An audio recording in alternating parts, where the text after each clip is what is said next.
Hey everyone, and welcome to Almost Cancelled. I am Peter, that is Connor, and we are going to talk about The Expanse, Season 2, Episode 10. Thank Christ, there's more than 10 episodes this year. I know. Can you imagine if it was over already? Jesus.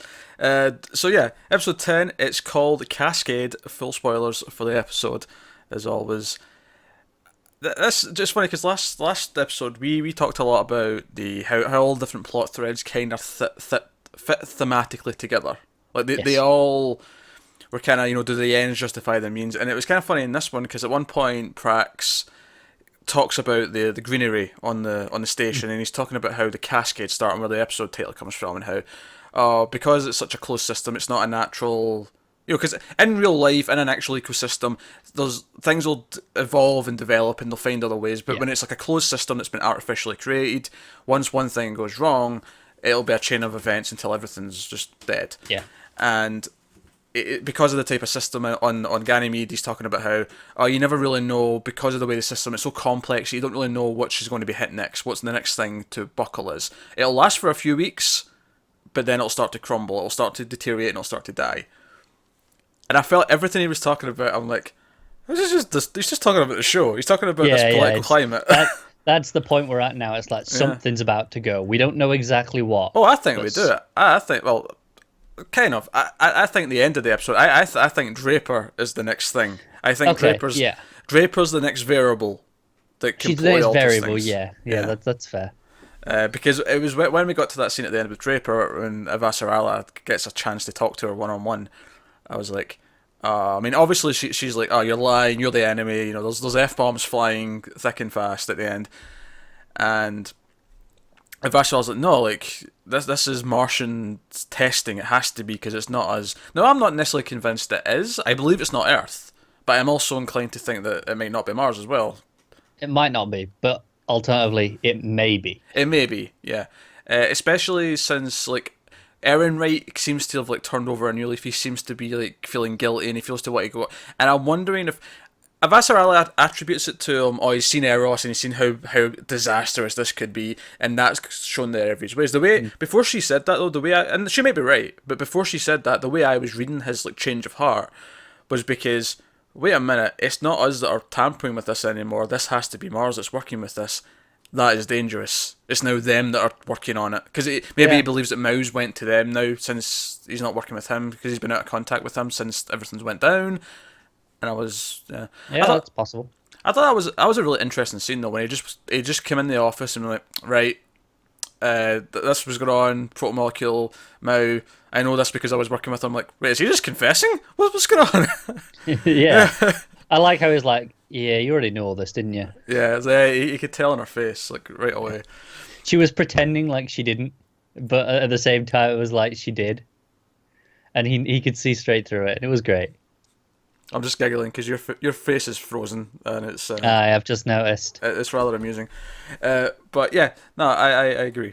So that's good stuff, and I like that she's willing to use him in his position right now. Like, it's not worth like sending him to jail right now, because our henchman dude, I should learn his name, but he's like, what, are we working with Aaron right now? And he's kind of cracking jokes, and he's like questioning, should we not just turn him in? And she's like, no, he's more useful here. We're playing a game. This is a game of chess. And There's a reason she's a very, very Yeah. good politician. She And- knows how to play the game. And essentially, he is now a pawn or a chess piece on her side of the board. So Yeah. even though it's something that should be taken off, it can maybe do some good before it does. And taking him off the board just now is just, It doesn't benefit anyone. no, it doesn't.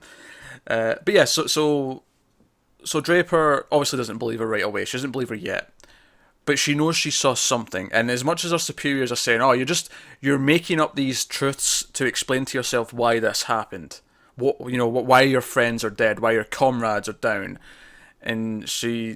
but she knows something was there. And I mean, if Avasarala whips out, because Aaron Wright gives her like all the information he had, and there's like a prototype, like, concept art for Yeah. this thing. Like, they were working on this. This was something they wanted to do with the protomolecule.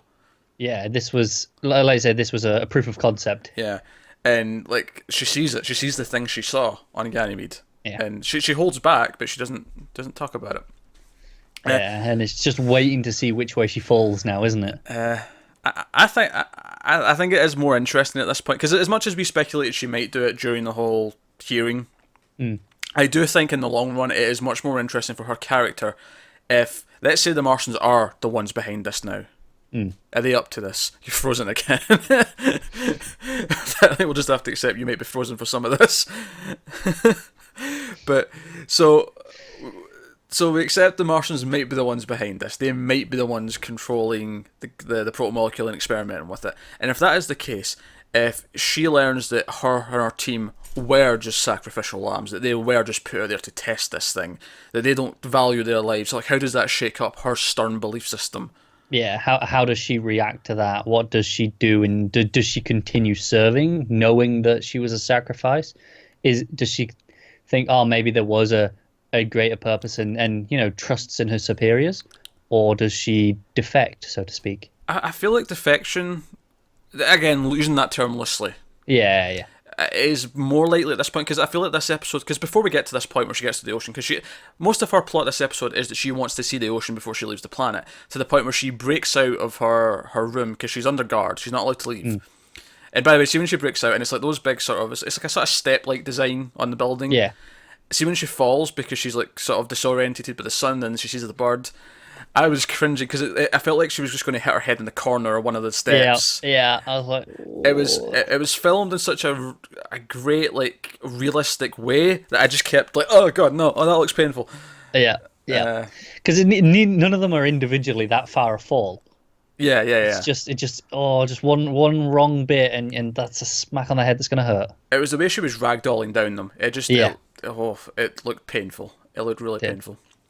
So, but she goes wandering off to try and find the ocean, and she sees like the poor people of Earth. She sees the people who are essentially homeless, just struggling to get by, and she meets this guy who isn't, I don't think he's actually a doctor, but this guy who looks out for people and tries to get meds. He barters with her to get her. He's definitely her not meds. a doctor because he was saying how when he was 17 he signed up to the vocational program to become something like a doctor, and he never got called. Yeah, it was maybe something he wanted to do, but he's kind of doing it just by practice now. But he never actually trained and became this thing. Yeah. I think just before we move on, I think it was really interesting seeing all the poor people, again, so close to the UN, and we've become so accustomed to the lifestyle of the UN and that we've seen there. Do you know what I think's great about that? I think it's great that throughout this whole show, we've only ever really seen, on Earth, the Avasarala, the UN stuff, and the time we finally get to see the rest of the planet and what it's like, it's through the eyes of someone who's never been here before. Yeah, the only other time that we saw outside the UN stuff, it was still with Avasarala, but it was with Holden's family. Yeah, but even then, it's still her. It's still following her, whereas this was like, we've never really seen just the streets and the normal people on Earth, and this was the first time seeing this, and it was through the eyes of someone who had never seen it before. And I think for her, this was humanizing the people of Earth, because before it was just, they're the enemy, they take things for granted, they're not real people. And when she hears, like, wait, you guys have to drink sewer water in the summer, and like a lot of you die from it, like she hears their plight, she hears like you have your own problems and it's not perfect here. I think what it is that the same way as us, she only ever saw them as the UN. That was the only part of Earth that she saw. Yeah. And she saw their lifestyle and the way they act, and that's what she vilified in her mind. But now she realizes, like us, wait, there is more to Earth than just that. Yeah, those people. Up to this point, that's all we've seen is that kind of rich, lavish lifestyle they've had. Which, don't get me wrong, like, Avasarala's plight is for these people. She doesn't want the planets to go to war because it is about everyone. It's absolutely, but the class divide is so evident that when you actually see it like this. I don't think I realised how there was these people that were that poor, the way they've been spoken about. Well, I think that's the thing, though. In Mars, it's opposite. There is no class divide. They're all pretty equal, but they don't have oceans. They don't have this. They don't have that. And I actually thought it was a really beautiful moment when she gets to the ocean, because she goes to like this sort of a sewer-esque drain to get there. Yeah. And she steps out. And actually, at first, I thought they were hiding the fact they didn't have a proper beach because they kept filming it in this weird way. Yeah, and I thought it looked a bit weird, actually, the water. It looked a little bit weird at first, but it turned out they were just holding it back until Avasarala showed up, because they went to that wide shot. It was like, all right, they're actually out here, and it was fine from then on. It was fine then. It was just that shot from behind inside the tunnel that just looked weird. I liked that shot, though. Yeah. in terms of what it's doing, because it went back to that again at the end. And what I liked about it is because it's like she's boxed in, so it's all darkness, right? For the other tunnel, and there's a square at the end where there's the light where she's sitting, and it was almost like she has this window to look at the ocean, and she's getting it for a small amount of time, but she has to go back into the dark grey corridors of later. She has this one viewport, and then she has to go back, and it felt like she was enclosed, like she had one little moment to get this, and that was all she was going to get.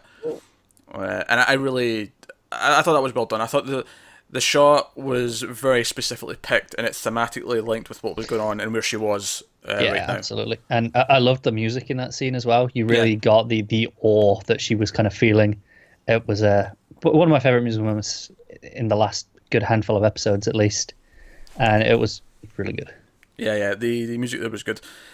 So meanwhile, of course, Holden and the crew are on Ganymede. They're looking for Praxis' daughter and Strickland, which leads to some more both funny and disturbing Amos scenes. I'll take those every week, frankly. Yeah, they're pretty good. Because even before we got to the meat of this stuff, I actually kind of liked. There was a small line from Amos who said, Holden is better than me. They're better people. They'll find your daughter. I'll watch your back, but they're the ones who'll find your daughter. 'Cause they're the ones who care, like not me. And it was kind of. It was just another little example of him being very self-aware. Yeah, which it's kind of that's been his growth, where he's been more aware of how he is compared to other people. Yeah, it's like he does things for the right reason, but it's very cold, and he doesn't quite get the feeling about it. He knows that he should protect kids, and that he knows what's right and wrong, but he doesn't necessarily feel it. Yeah, so they get to this guy who barters people for specifically canned chicken, but he has access to like the security cameras on the station, and he can like find people, but he'll only do it if you give him canned chicken. To the point where like Holden says, "Look, we've got plenty of food and ammo and other stuff. We can give you a variety of things." He's like, no canned chicken, no can do." And and that's when Amos grabs said canned chicken and starts bashing him in the head repeatedly. So Joe gets better about this in terms of for the Amos moment of it. In the next scene, Amos is just eating the chicken. I know. I love that. That was the bit that made me. It was a great moment anyway, where he snaps and just bashes him in, and they have to pull him off him. But then the fact that he's just eating it. What I liked more about the eating it though is they didn't even start on a meeting. It was like a scene with Holden and Naomi, and they were talking about going too far, and they're talking about this, and then the camera just pans over, and Amos is eating canned chicken. Oh, it was such a good moment.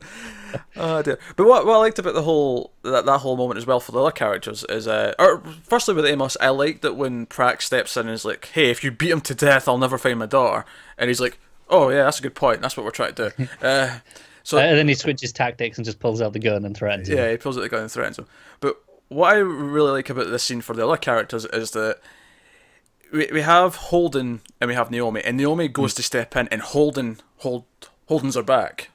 Yes, very good. I realised that as I was saying that. I realised it just before you were going to say it. I was like, I know what he's going to do. Holden's holding me down.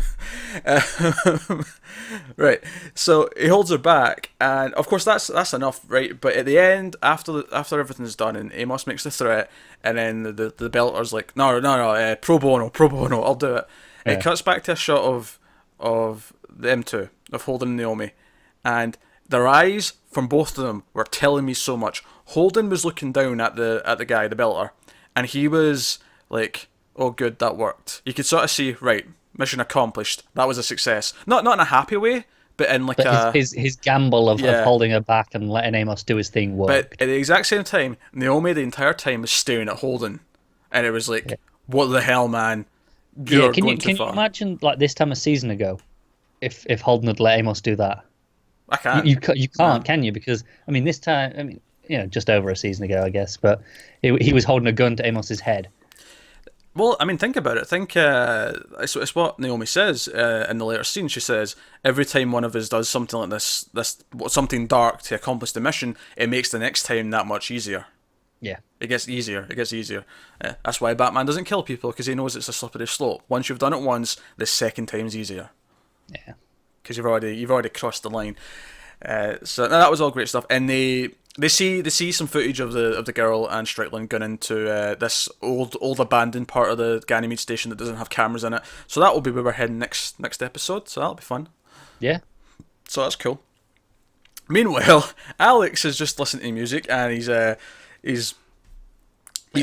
floating through the ship, catching his booze midair. It was definitely like a beer, right? Yeah, or something like that. I mean, he never really said, but it's like it kind of looks like he's chilling out and having a beer. That said, he could be like called up to go and pick them up at any moment. So maybe he's just chugging down energy drinks. He's just enjoying those. But maybe it's probably. I wonder if the spiky the bit that goes into his head and juices him. I wonder if that would just sober him up though, if he needed to. I don't think it always goes in though. It only goes in when they're going, Well, yeah, but I wonder if he could go. Hang on, I really need to sober up and give himself a shot. Of it. Sure. I don't pity his heart if he's doing that to sober up, but all right. But no, he's having fun, and he finds that there's a lockdown on the sort of the airspace, if you will. Yeah, no fly zone. No fly zone. He's like, oh, that's not good. So we don't get a lot with him, but the scene itself was pretty funny because it was good. I mean, he's just having fun, chilling out, and then it's like, oh shit, this is not gonna end well. Yeah, I thought this was a really solid episode. Again, it was a lot of character stuff. It was a lot of smaller things. There was no big action kind of stuff, but it was riveting anyway, so it didn't matter. Like it's all everything's firing on all cylinders for the show right now. Just to go back to Draper walking through like the markets and the homeless people in Earth. Do you know what I like? Just thinking back to that was something we've seen a lot of in Ceres, and to an extent Eros as well with Miller in season 1, right? And because we were looking through his eyes, we've seen all this in the belt. So the belt felt like the most human area of because it was the place that we got to know beyond just a ship. And it kind of felt like we were getting that here for Earth, and it was like, oh, there's poor people on this place too. It's not just like there's similarities. It's not just. It's not just this paradise. And it humanizes both sides. It gives them both like flaws and strengths and weaknesses and so on, and it enriches the show by doing that. Does. So it wouldn't surprise me if in season 3 we get some stuff on Mars where we actually see what the Martian colony buildings are like, and we see what those people are like in there. Because I imagine we might see more of a diversity than maybe we think there is at this point. Yeah, and obviously we're saying, there's not meant to be any sort of class system. They're all equal. But I wonder if we go there with someone from an outside perspective, like one of our crew, and they go to Mars. And maybe to them it will seem like there's a class system. The Martians just don't realize it because of how they've been told it. Yeah, and I think that'd be quite interesting to see it like that. Yeah, so there you go. That's this week's Expanse. Solid stuff. Let us know what you thought of this episode in the comments below. Like and subscribe and all that stuff. It helps us out a lot. Get us on Twitter at mailed_fuzz for channel updates. Individual Twitters are on the screen, and occasionally Connor's face moves on the screen as well. I don't know what's going on tonight, guys. Yeah, this is very sudden, by the way. We're fine earlier when we were doing Legion, but there you go. But yeah, that's us, guys. Thanks for watching. We'll see you next time for Expanse. Have you got any vanilla?